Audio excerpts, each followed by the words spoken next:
Class tenth की प्रश्नावली रह गई थी आखिरी 3.6। अध्याय 3 की प्रश्नावली है आखिरी 3.6। ठीक है, तो इसमें क्या है, इसमें समीकरण दिए गए हैं। तो समीकरण को क्या करना है, रैखिक समीकरण में बदलना है। ठीक है, समीकरण को रैखिक समीकरण में बदलना है। लेकिन ये सवाल है, जैसे पहला क्वेश्चन है, तो इसमें क्या है, यदि इस समीकरण में कोई भी हम वैल्यू माने ना या अलग से कोई भी अलग से कोई चर पद ना माने, तो इस सवाल क्या हो जाएगा, कठिन हो जाएगा। ठीक है, और इसमें केवल एक्स और वाई के मान ज्ञात करना है। यदि जैसे मान के चलो हमने ना माना, तो यहाँ पर क्या 3x और 2x plus 2x into 3y, इन दोनों को एलसीएम लेना पड़ता है। ठीक है, जो कि इससे हमारा सवाल क्या हो जाएगा, बहुत बहुत ज़्यादा लेंदी हो जाएगा। ठीक है, तो इसमें हम क्या करते हैं, इसमें कोई भी वैल्यू हम मान लेते हैं। जैसे 1/x बराबर टी मान लिया, एस मान लिया। ठीक है, 1/x बराबर, यहाँ पर लिखो माना 1/x बराबर एस। ठीक है, और 1/y बराबर टी मान लिया। ठीक है, मान लिया ऐसे। ठीक है, तो अब क्या करना है, अब 1/s, 1/s। ठीक है, 1/s की जगह क्या लिखना है, 1/x की जगह क्या लिखना है, एस लिखना है केवल। तो यहाँ पर s/2 हो जाएगा, प्लस लगाया। 1/y की जगह क्या लिखना है, टी लिखना है। तो टी बटी में कितना है, 3 है, 3 लिख दिया, बराबर 2। ज्यों का त्यों, कुछ नहीं करना है ज़्यादा। ठीक है, अब दोनों को जोड़ना है, तो जोड़ेंगे तो एलसीएम लेंगे, 6 आएगा। यहाँ पर 3s प्लस 2t। ठीक है, 2t बराबर 2। ठीक है, यहाँ पर इसका बटे में ये करेंगे, तो गुणा कर देंगे। ठीक है, तो 3s प्लस 2t बराबर 12। ठीक है, यहाँ पर क्या समीकरण 1 दे देंगे। ठीक है, अब ऐसे ही दूसरा समीकरण देखेंगे। इसमें 1/y 1/x के स्थान पर s मानना है। ठीक है, तो यहाँ पर क्या बचा, यहाँ पर s/3 बचा। ठीक है, प्लस t बटे, यहाँ पर क्या t/2 बचा, बराबर 13/6 बचा। ठीक है, अब इन दोनों को भी जोड़ना है, जैसे इसे जोड़ा था। तो एलसीएम लेंगे, कितना एलसीएम इसका भी 6 आएगा। ठीक है, तो यहाँ पर 2s प्लस 3t आ जाएगा, बराबर 13/6, ज्यों का त्यों आ जाएगा। ठीक है, दोनों बटे बटे वाले कट गए, नीचे नीचे वाले कट गए। ठीक है, यहाँ पर क्या बचा, 2s प्लस 3t बराबर 13 आ गया। अब इसे क्या करेंगे, समीकरण 2 दे देंगे। समीकरण 2 दे दिया।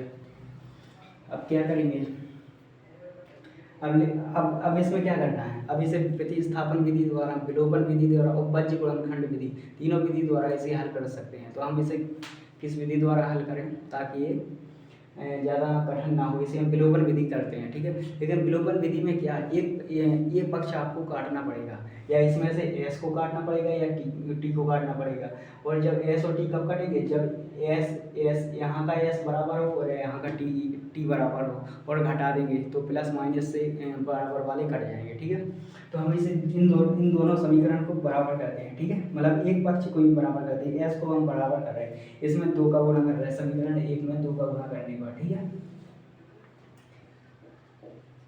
समीकरण 1 में 2 का गुणा करने पर, 2 का गुणा करने पर। ठीक है, तथा समीकरण 2 में, समीकरण 2 में 3 का गुणा करने पर, 3 का गुणा करने पर। ठीक है, तो इसमें 2 का गुणा करेंगे, इसमें इस पक्ष पूरे में, तो यहाँ पर 6s हो जाएगा, और इसमें 3 का गुणा करेंगे तो यहाँ पर 6s हो जाएगा, और इसमें से इसको घटा देंगे तो ये माइनस का हो जाएगा, तो 6s से 6s कट गया। ठीक है, इसलिए हम दोनों में गुणा कर रहे हैं विलोपन विधि के लिए। ठीक है, तो अब इसमें क्या करेंगे, समीकरण 1 में 2 का गुणा करो, तो 6s प्लस 4t बराबर 12 दूनी 24। ठीक है, 6s प्लस 4t बराबर 24। ठीक है, अभी इसे समीकरण दे दिया 3। अब समीकरण 2 में करना है किसका, 3 का गुणा करना है। तो यहाँ पर कितना होगा 6s प्लस 9t बराबर 13 13 दूनी 26 13 3 39। ठीक है, ऐसे समीकरण 4 आ गया। अब क्या करेंगे, विलोपन विधि से करने के लिए, विलोपन विधि से करना है इसे, तभी तो हमने गुणा किया 2 का और 3 का। तो इसमें एक समीकरण 4 में से 3 को घटा देंगे। समीकरण 4 में से 3 को घटाने पर, ठीक है, तो यहाँ पर क्या करेंगे 4 में से 3 को घटाएंगे। ठीक है, तो 4 लिखो 6s प्लस 9t बराबर 39, यहाँ पर 6s प्लस 4t बराबर 24। अब जब भी हम घटा दें तो दोनों पक्षों के जो चार, दो पक्ष हो चाहे चार पक्ष हो, दोनों के हमेशा चिन्ह परिवर्तन हो जाएंगे। यहाँ पर लिखो घटाने पर। ठीक है, तो यहाँ पर माइनस हो गया, यहाँ पर माइनस, यहाँ पर माइनस। अब प्लस माइनस दोनों कट गए। इन दोनों को ही काटने के लिए हमने 2 का और 3 का गुणा किया था, वरना सीधा सीधा हल कर दे यदि बराबर होता कोई पक्ष तो। ठीक है, बराबर नहीं था तो इसमें 2 का गुणा किया था, इसमें 3 का गुणा किया था। अब ये 9t में से 4t गया, 5t बचा, बराबर 39 में से 24 गया, कितना बचा, यहाँ पर 5, यहाँ पर 1। ठीक है, तो t बराबर 15/5 बराबर 3 आ गया। ठीक है, t बराबर कितना आ गया, 3। ठीक है, t बराबर 3 आ गया। अब t का मान समीकरण 1 में रख दो तो s का मान आ जाएगा। यही हमें याद करना है, s और t का मान। जब हमारे पास s और t का मान आ जाएगा तो उसमें क्या करेंगे, 1/s बराबर 1/x बराबर s माना था, तो s का मान अपने पास आ गया तो x का मान आ जाएगा। इसी प्रकार 1/y बराबर t माना था, जब t का अपने पास मान आ जाएगा तो y का मान अपने आप निकल आएगा direct गुणा करके। तो इसमें क्या करना है, t का मान समीकरण 1 में रखना है। t का मान समीकरण 1 में रखने पर, ठीक है, समीकरण 1 में रखो 3s प्लस 2 गुणा 3। ठीक है, 3 रख लिया, एक मान रख लिया, s का वो t का मान रख लिया 3। ठीक है, बराबर 12।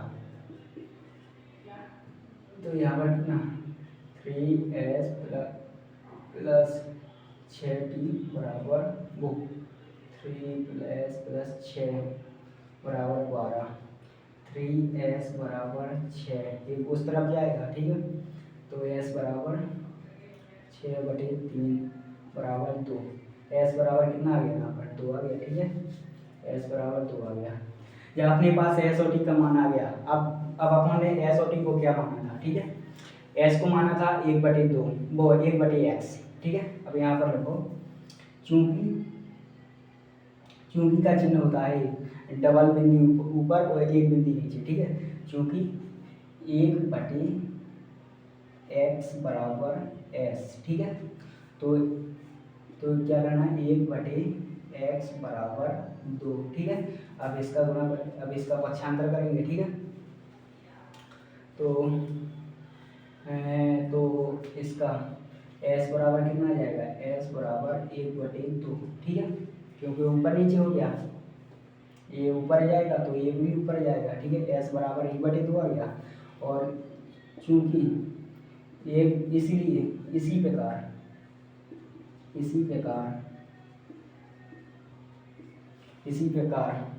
1/y बराबर t, 1/y बराबर t। ठीक है, t है तो 1/y, t बराबर कितना निकला, 3। ठीक है, तो यहाँ पर भी को सेम इसी प्रकार हो जाएगा, बटे में 1 कर दिया, y बराबर कितना 1/3 आ गया, y बराबर 1/3। ठीक है, ये आ गया अपनी अभीष्ट हल।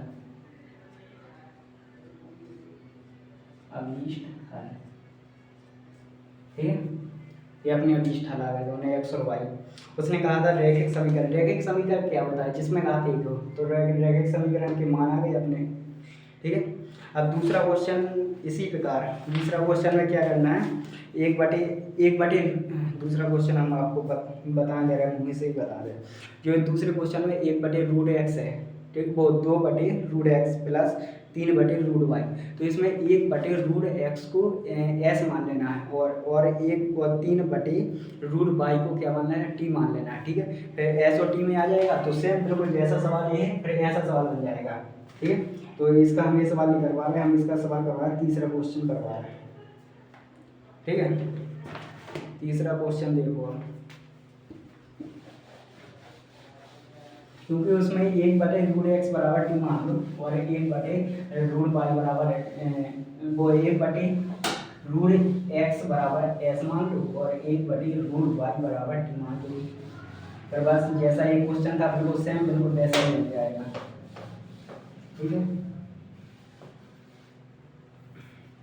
अब चलो इसका तीसरा क्वेश्चन है 4/x + 3y 4/x + 3y बराबर 14। चलो 3y बराबर 14। ठीक है, और 3/x - 4y बराबर 23 - 4y बराबर 23। ठीक है, अब इसमें भी बटी में x आ गया। ठीक है, लेकिन y नहीं है बटी में, तो इसमें क्या करेंगे कि इसमें 1/x बराबर s मान लो। ठीक है, s ना मानो, s मान लो, t मान लो, कुछ ही मान लो, इसमें हम t मान रहे हैं। ठीक है, नहीं s ही मानो, 1/x बराबर s।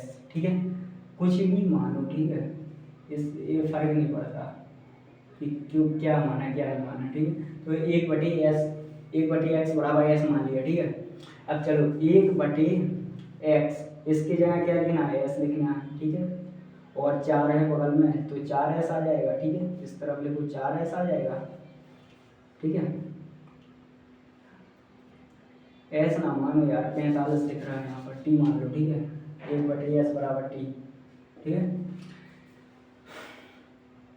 तब देखो 1/x की जगह पर यहाँ पर t लिख दो। ठीक है, और 4 लिखा है, 4t आ गया प्लस 3y बराबर 14, समीकरण 1 दे दिया। ठीक है, अब इसी प्रकार 1/x बराबर t माना तो 1/x बराबर t लिख दिया, 3 का 3 जो का लिख दिया, केवल 1/x। इसका पहले हम देखो कि इसमें 1/x बराबर t कैसे लिखा। अब सबसे पहले ये समझो 1/x बराबर t कैसे लिखा, जैसे अपना कोई जैसे है 4/x है। ठीक है, तो इसे किस प्रकार लिख सकते हैं, इसे लिख सकते हैं 1/x गुणा 4। ठीक है, तो अब क्या है 4 गुणा 1/x, बात एक ही है। ठीक है, तो 4 के स्थान पर 4 लिख दिया गुणा 1/x के स्थान पर t लिख दिया। ठीक है, तो कितना आ गया 40 आ गया, 40 ये लिखा। ठीक है, इस प्रकार लिखना है। इस प्रकार इसमें 3 का मान रखो, यहाँ पर 3 लिख दो तो यहाँ पर भी 3 आ जाएगा, यहाँ पर भी 3 आ जाएगा और यहाँ पर 3t आ गया। ठीक है, यानी कि कुल मिला के 1/x लिखा और 3 बगल में है, 1 के गुणा में है 3। ठीक है, ये था बेसिक समझाने के लिए। अब देखो अब इसी प्रकार -4y बराबर 24 बराबर समीकरण 2 दे दिया। ठीक है, समीकरण 2 दे दिया। अब इसे भी समीकरण दोनों बन गए। अब इसमें प्रतिस्थापन विधि, विलोपन विधि, वज्र गुणनखंड विधि, कोई भी करके देख लो। ठीक है, आंसर हमेशा तीनों सवालों से एक सा ही आएगा, लेकिन वो तीनों विधि से एक सा ही आएगा, लेकिन अब हमको खुद को देखना है कि कौन सी विधि हमें सरल लग रही है। तो इसे हम कौन सी विधि से करें, इसे हम करते, इसे किस विधि से करूं, इसे वज्र गुणनखंड विधि से कर लेते हैं शायद। वज्र गुणनखंड विधि भी बहुत बड़ी हो जाएगी। चलो इसे विलोपन से ही करते हैं। ठीक है, अब यहाँ पर देखो विलोपन विधि से करने के लिए क्या है कि दोनों पक्षों मतलब के दो चर हैं यहाँ पर। ठीक है, तो इन दोनों में से इन दोनों को बराबर कर दें हम सबसे पहले। ठीक है, और इसमें से इसे घटा देंगे। ठीक है, बराबर करके घटा देंगे हम।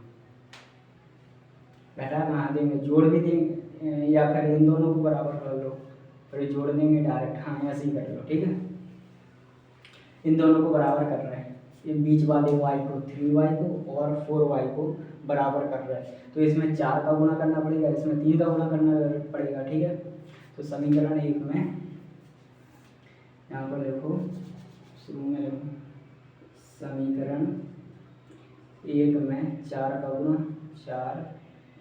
का गुणा तथा समीकरण 2 में 3 का गुणा करने पर, ठीक है। और इसमें 4 का गुणा क्यों किया है, यहाँ पर 4 का गुणा होगा 12 आ जाएगा, यहाँ पर 3 का गुणा हो जाएगा 12 हो जाएगा, दोनों को जोड़ देंगे, प्लस माइनस है तो प्लस माइनस दोनों पक्ष कट जाएंगे, ठीक है।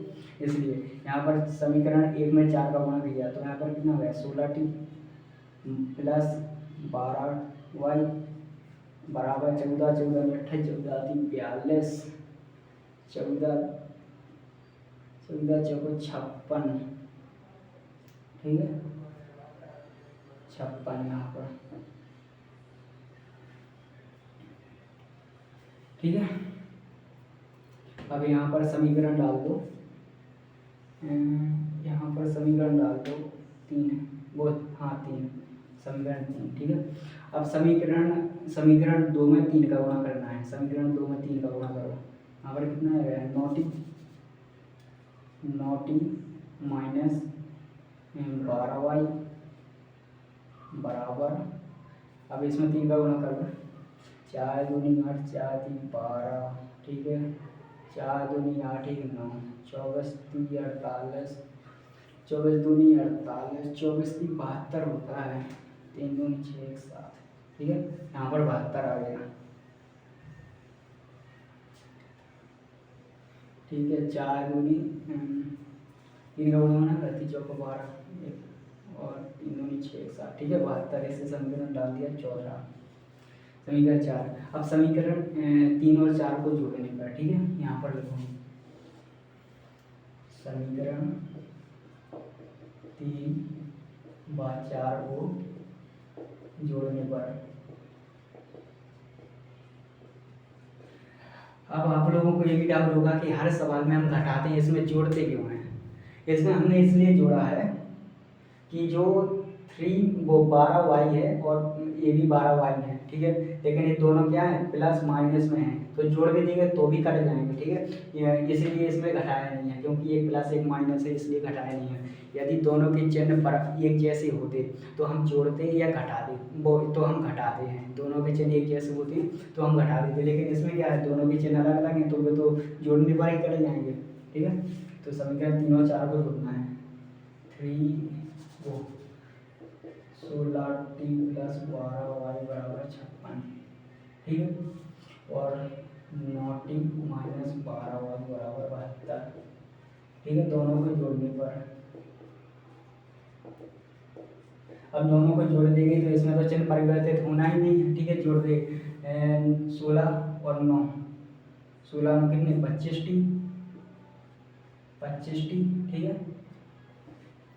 25t और ये दोनों कट जाएंगे, एक प्लस एक माइनस है तो 12 से 12 कैंसिल हो गए, y से y कैंसिल हो गया, बराबर दोनों को जोड़ेंगे कितना बचा 8 हो गया, और यहाँ पर 7 5 12, यहाँ पर 12, ठीक है, तो t बराबर कितना आ गया 128 बचे 128/25, ठीक है, 128/25, बहुत खतरनाक आंसर आ रहा है इसका। तो यहाँ पर कितना आ गया 9t प्लस कट गया, और यहाँ पर ये भी कट गया, यहाँ पर 24 में 24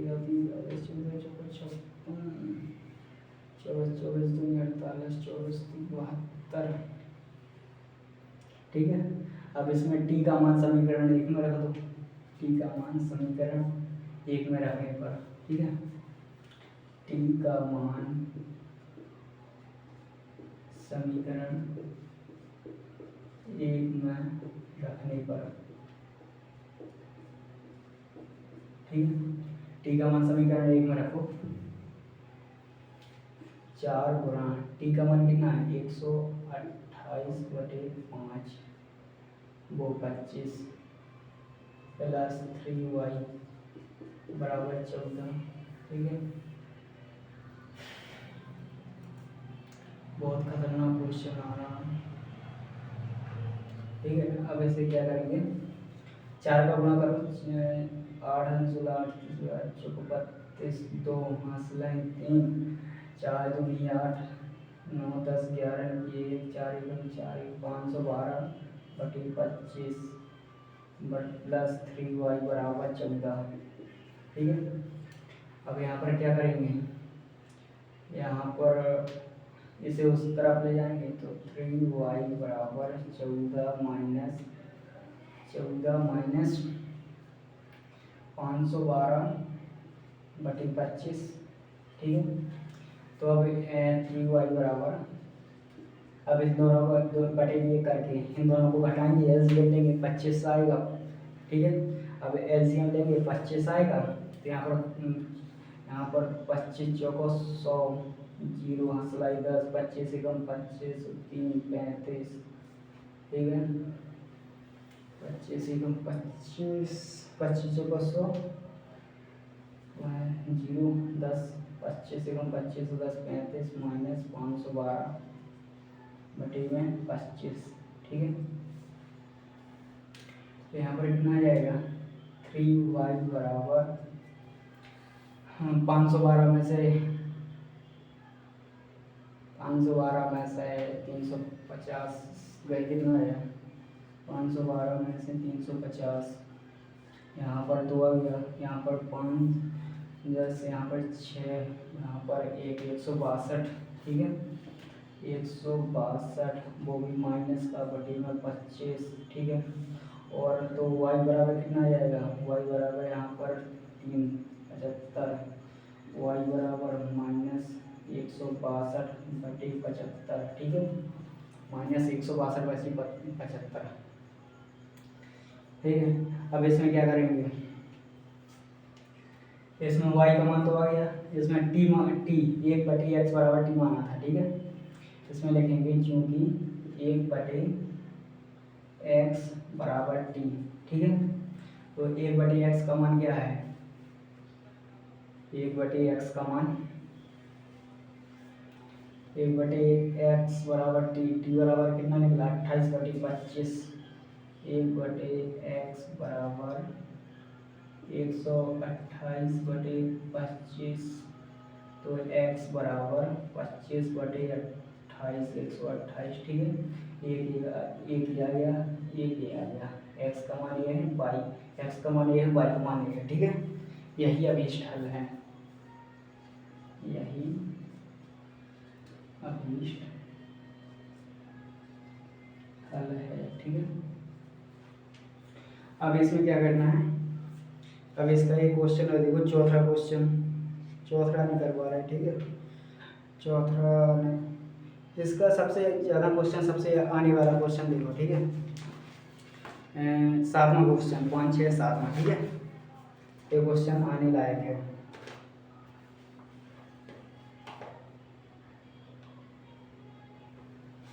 7वां क्वेश्चन देखो इसका,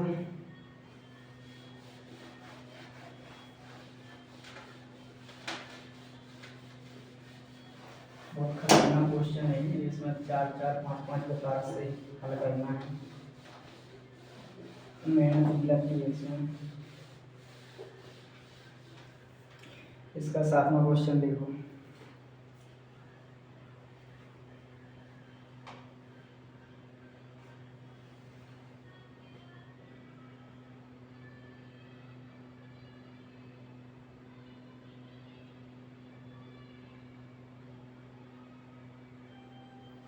ठीक है। इसके कौन सा 7वां क्वेश्चन, ठीक है। 7वां क्वेश्चन क्या है, 10/x + y plus 2/x - y बराबर 4, 15/x प्लस वाई और -5/x माइनस वाई बराबर -2। ठीक है। अब जैसे पिछले दो सवालों में किया, पिछले दो सवालों में हमने क्या किया कि जो 10/x प्लस वाई है, तो इसमें क्या है कि अगर इसे कोई भी इसे चर मतलब कोई वैल्यू ना माने तो ये बहुत लेंदी हो जाएगा, बहुत कठिन हो जाएगा। ठीक है। तो इसमें क्या करेंगे, हम वैल्यू मानेंगे इसमें मानेंगे माना 1/x प्लस वाई बराबर एस और 1/x माइनस वाई बराबर टी। ठीक है। मान के चलते हैं, मान लिया हमने। ठीक है। कि अगर ये मानते हैं तो हम बहुत सरल हो जाएगा सवाल इससे, इसीलिए हमने माना है। और कैसे पता चलेगा कि हमें यही मानना चाहिए, क्योंकि जो बटी में है ना एक्स वाई, इसी बटी वाली को एक करना है, ख़त्म करना है। दो है, दो चल लिखे, यहाँ पर एक बनाना है, यहाँ पर भी दो चल लिखे, एक बनाना है, जिससे एलसीएम भी सरल हो जाएगा। ठीक है।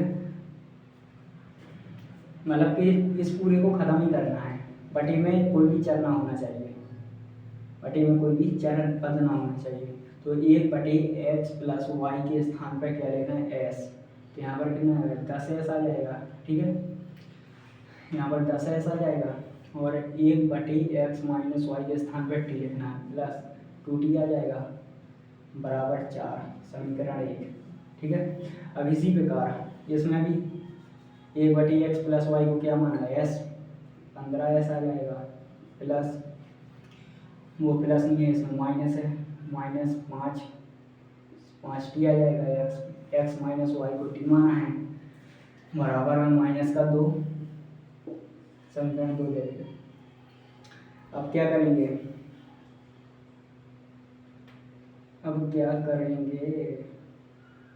अब इसे प्रतिस्थापन विधि, विलोपन विधि और बज्र गुणनखंड विधि, तीनों में से किसी विधि से करेंगे।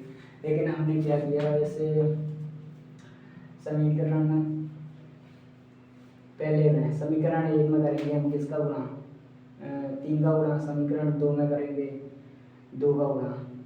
तो यहाँ पर क्या हो जाएगा, 3 का 30 हो जाएगा, यहाँ पर 15 हो जाएगा। फिर समीकरण 2 में से 1 को घटा देंगे। ठीक है। सही है, विलोपन विधि से करते हैं इसे। समीकरण 1 में 3 का गुणा करने पर 3 का गुणा तथा समीकरण 2 में 2 का गुणा करने पर, चलो करो, यहाँ पर कितना आ गया, 30s प्लस 3 का गुणा करना है 6t बराबर 3 का गुणा करना है 12, समीकरण डाल दिया 3। ठीक है। अब समीकरण 2 में करना है 2 का गुणा, तो यहाँ पर कितना आ जाएगा, 30s माइनस 10t बराबर माइनस 2 का गुणा करना -4, समीकरण कितना है, चौथा। ठीक है। चौथा करेंगे। ठीक है। अब क्या करेंगे, समीकरण 3 में से 4 को घटाने पर, ठीक है, समीकरण 3 में से 4 को घटा दो, जिससे यहाँ पर प्लस है माइनस हो जाएगा। यहाँ पर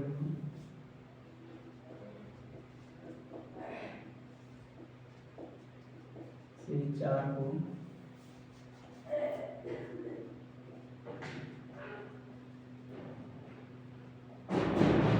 घटाने पर, ठीक है, तो समीकरण 3 में से 3s और 30s प्लस 6t बराबर 12 और इसमें 3s व 30s माइनस 10t बराबर -4, यहाँ पर लिखो घटाने पर। ठीक है।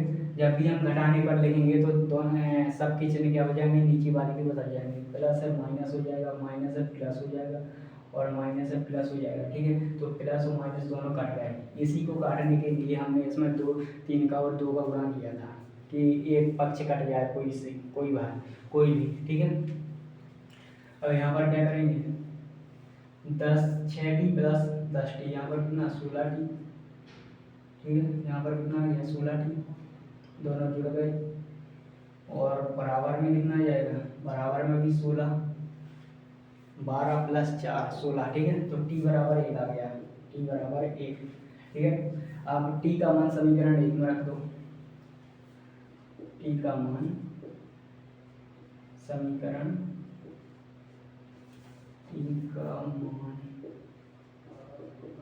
समीकरण 1 में रखने पर t का मान समीकरण 1 में रखेंगे तो s का मान निकल आएगा, ठीक है। जैसे कि हम समीकरण 1 में रख रहे हैं, समीकरण 2 में भी रख दो, समीकरण 3 में भी रख दो, 4 में भी रख दो, कहीं भी रख दो। जब एक वैल्यू निकल आए तो दूसरी वैल्यू अपने आप भी निकल आती है, किसी भी समीकरण में कहीं पर भी रख दो इसमें। तो क्या समीकरण 1 में रखना है, यहाँ पर 10s प्लस 2 गुणा 1 की वैल्यू हो गई बराबर 4, तो 10s प्लस 2 बराबर 4, तो 10s बराबर 2 आ गया, ठीक है। 4 माइनस 2 पक्षांतर हो गए, यहाँ पर लिख दो 4 माइनस 2 बराबर 2, ठीक है। एक किया हमने, तो s बराबर 2/10, ठीक है। गुणा में भाग में पहुँच जाएगा तो कट देगा 1/5, s बराबर कितना हो गया 1/5, ठीक है। s ये s बना है, ठीक है, 5 ना समझ लेना, s है, ठीक है, और ये 5 है, ठीक है। अब देखो हमने माना क्या था, s को क्या माना था, s को माना था 1/x प्लस वाई, ठीक है। तो यहाँ पर लिखना है चूंकि 1/x प्लस वाई बराबर s, ठीक है। तो s के स्थान पर क्या लिखना है 1/3, तो यहाँ पर फिर देखो 1/x प्लस वाई बराबर 1/5, 1/3 नहीं है 1/5 है, ठीक है, ठीक है।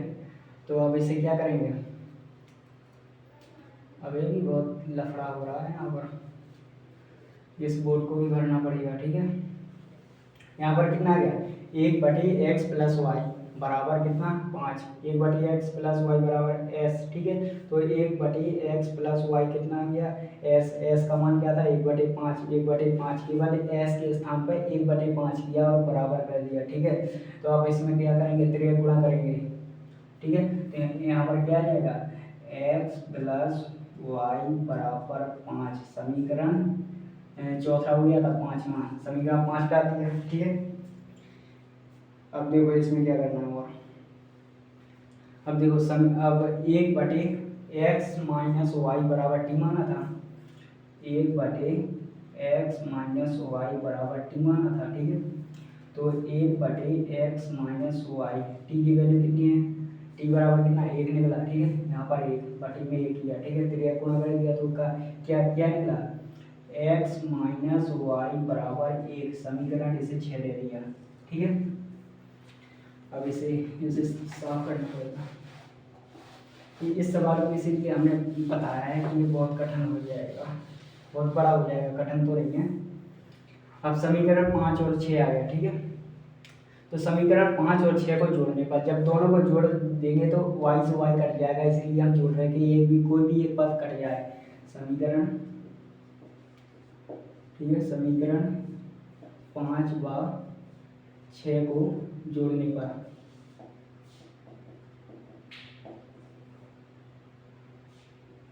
x प्लस वाई बराबर 5 और x माइनस वाई बराबर 1, समीकरण 5 और 6 को जोड़ा क्यों, घटाएंगे नहीं, घटाने पर घटा भी सकते हैं, घटाने पर क्या है वो y की वैल्यू कट जाएगी, x का मान निकल आएगा। और जोड़ क्यों दिया, जोड़ना आसान भी है और इसलिए पहले यहाँ पर y है, ये प्लस एक माइनस है इसलिए जोड़ दिया, प्लस माइनस से कट जाएगा, ठीक है। यहाँ पर लिखो जोड़ने पर, जब हम जोड़ने पर लिखेंगे तो कोई भी चिन्ह परिवर्तित नहीं होगा, यदि घटाने पर लिखते तो हमेशा चिन्ह परिवर्तित हो जाता नीचे वाला, ठीक है। तो हमने जोड़ दिया तो क्या y से y कट गया, x बराबर कितना आ गया 6, ठीक है। x का मान समीकरण 5 में रख दो, नहीं x का मान समीकरण 5 में रख दो, ठीक है। x का मान समीकरण 5 में रखने पर तो x का मान कितना 6 प्लस वाई बराबर 5, ठीक है। तो वाई बराबर कितना आ गया, 5 में से गया माइनस का 1, ठीक है। 5 में से वो 6 में से गया 5 गया 1 वो माइनस का, ठीक है। तो अतः अभीष्ट हल, अतः रैखिक समीकरण, अतः रैखिक समीकरण, रैखिक समीकरण का समीकरण, अतः रैखिक समीकरण x बराबर 6y बराबर -1 होगा। इस सवाल में कितनी बार 6 समीकरण बने, 6 समीकरण क्यों बने, एक बार 1/x प्लस वाई को s माना था, 1/x माइनस वाई को t माना था। तो x माइनस t मानने से क्या हमें सरल समीकरण, केवल x और y के मान प्राप्त नहीं हुए लेकिन सरल समीकरण मिल गया। सरल समीकरण से क्या आ गया, x प्लस वाई बराबर 5, इसे समीकरण 5 दे दिया, और x माइनस वाई बराबर 1 समीकरण 6 दे दिया। समीकरण 5 और 6 से केवल जोड़ दो या घटा दो, दोनों में से कुछ भी कर दो, x और y की वैल्यू निकल आएगी, यही रैखिक समीकरण है, ठीक है। इसने यही कहा था जो समीकरण है निम्न समीकरण है, यानी जो कठिन समीकरण है इसे रैखिक समीकरण में बदल के दो, ठीक है। तो यहाँ पर प्रश्नावली के दूसरे क्वेश्चन के 3 क्वेश्चन हैं, ठीक है। 3 क्वेश्चन हैं, तो 3 क्वेश्चन में से पहला क्वेश्चन बहुत इम्पोर्टेंट है, तो आशा करते हैं कि इसे कल ही समझाएंगे दूसरे क्वेश्चन को, ठीक है। पहला करके और तीसरा करेंगे।